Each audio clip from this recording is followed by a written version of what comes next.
Dr. Brazzoni here. Thought for the day. The absence of mental illness does not necessarily imply the presence of well-being. So what could you do that improves mental illness and also well-being?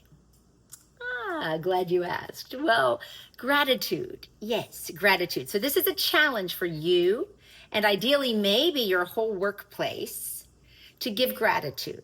The challenge is this, that for at least 6 weeks, and I'll tell you why 6 weeks, for at least 6 weeks, you get 3 cards 5 days a week. 1 card, you write gratitude to yourself. 1 card, you write gratitude to someone you know very well. And 1 card, you write gratitude to someone you don't know very well, but you regularly encounter.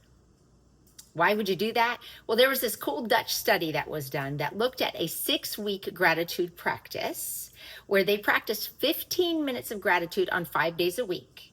And they did it for 6 weeks. And in that group, compared to self-kindness and a control, gratitude significantly and superiorly improved both moderate depression and anxiety and low to moderate well-being scores that persisted for 6 months. What does that mean? That their well-being and their mental illness improved in their perspective and the way that they looked at their life, knowing that your perspective, basically your perception, creates your reality. And that improved long-standing for the entire 6 months that they kept this study going for. So that's pretty cool. So what could this look like? I'll give you an example.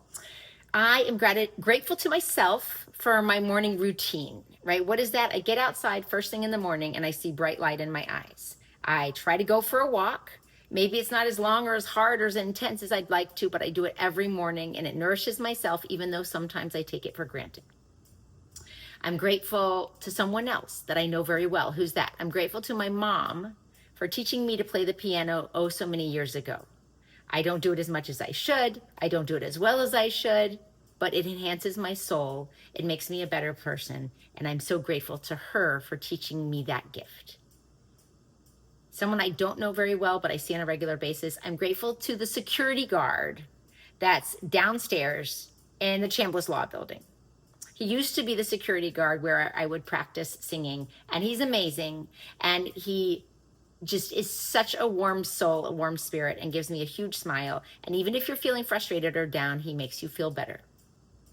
Okay, now it's your turn. Or maybe you take it a step further and you say, I'm going to give gratitude to something that was a difficult experience that I learned something from, or I became a better person, or something positive came from that.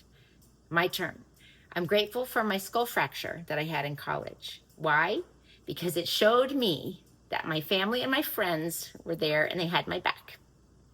And I'm grateful that it also showed me to listen to my own body. Your turn. What do you got?